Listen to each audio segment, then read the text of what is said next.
Also today, friends and family said goodbye to veteran Harris County Deputy Christina Kohler. Her death last week was ruled a suicide. Kohler is one of 4 current or former Harris County deputies who've taken their own lives in just the last 6 weeks. ABC 13's Jessica Willey is live tonight, and this is leading to important conversations about the need for support. Jessica. Yeah, Eric, the department has a behavioral health division that has made great strides since it was established in 2020 and has led the way, its director says, among law enforcement agencies. But these recent deaths are raising serious concerns for the deputies organization. The question is, what more should they be doing? It caught a lot of us by surprise. Harris County Sheriff's Deputy Christina Kohler left home last week and was never seen again. Houston police issuing this alert. The 37-year-old found on the 13th. She had taken her own life. 3 days later, Maria Vasquez, who left the department in December, died by apparent suicide. William Bozeman, also a former deputy, died earlier this week. Tragic news. 1 is too many.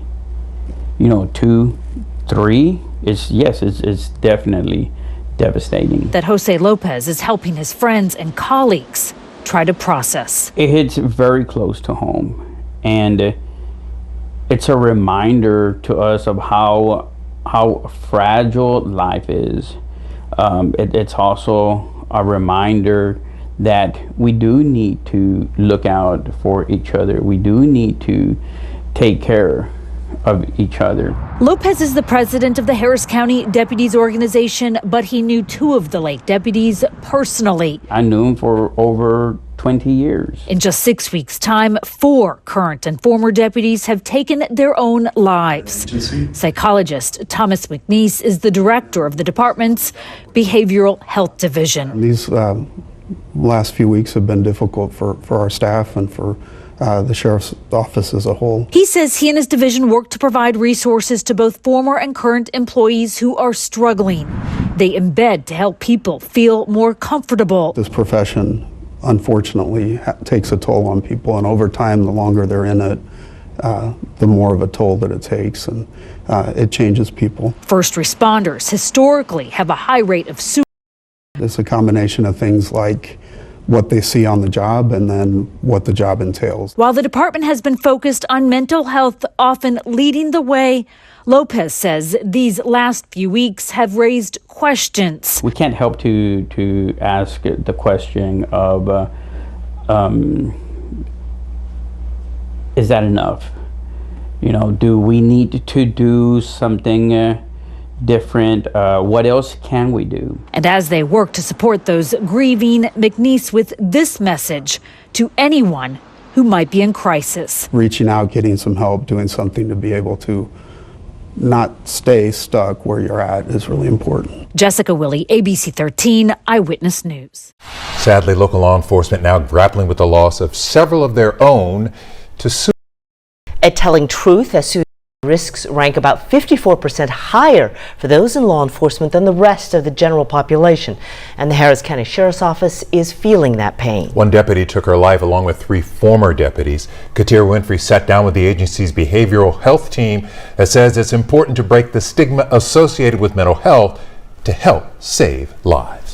Law enforcement is a tough job. Every day, agencies like the Harris County Sheriff's Office get it done. Director of the Behavioral Health Division, Thomas McNeese, says that internal battle isn't easily won. The average citizen, I think, in a lifetime might be exposed to 2, I think is the statistic, critical incidents, whereas one of our officers might be exposed to that on a shift. Deputy Christina Kohler still worked for the department in the courts division when she took her own life.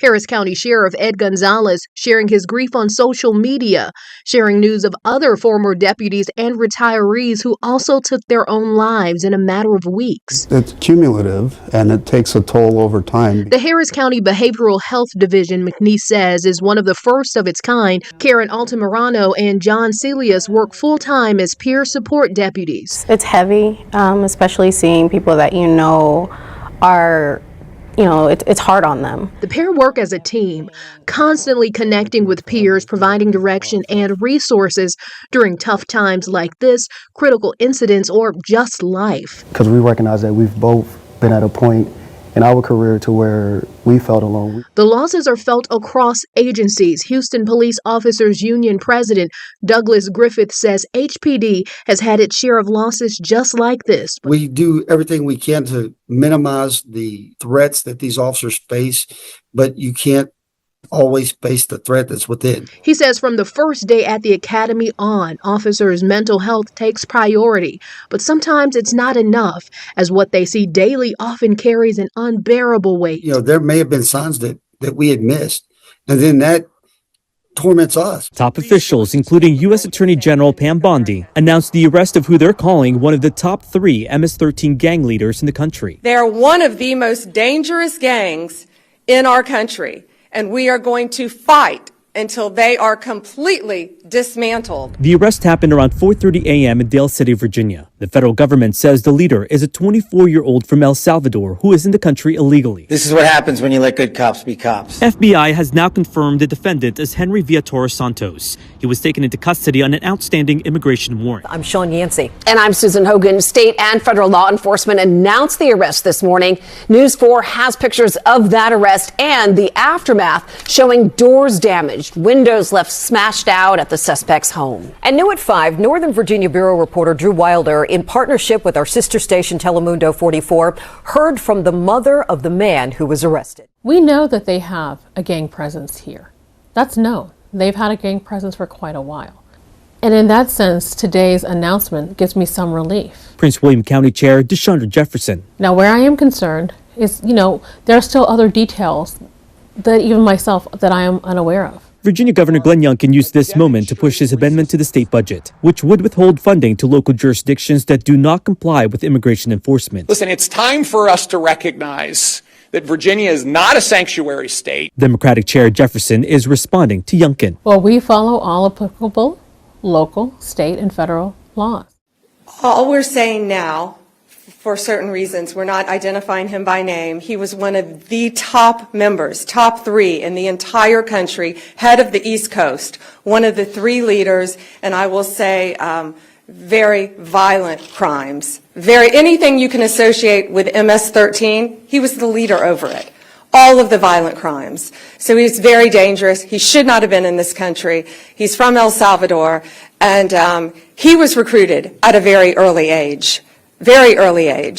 And it rose to the leadership, and you have to be bad, you have to be tough to get there. But he is no longer tough because he is behind bars. We will not stop until this national security crisis is recognized, brought into check, and eliminated. Thank you.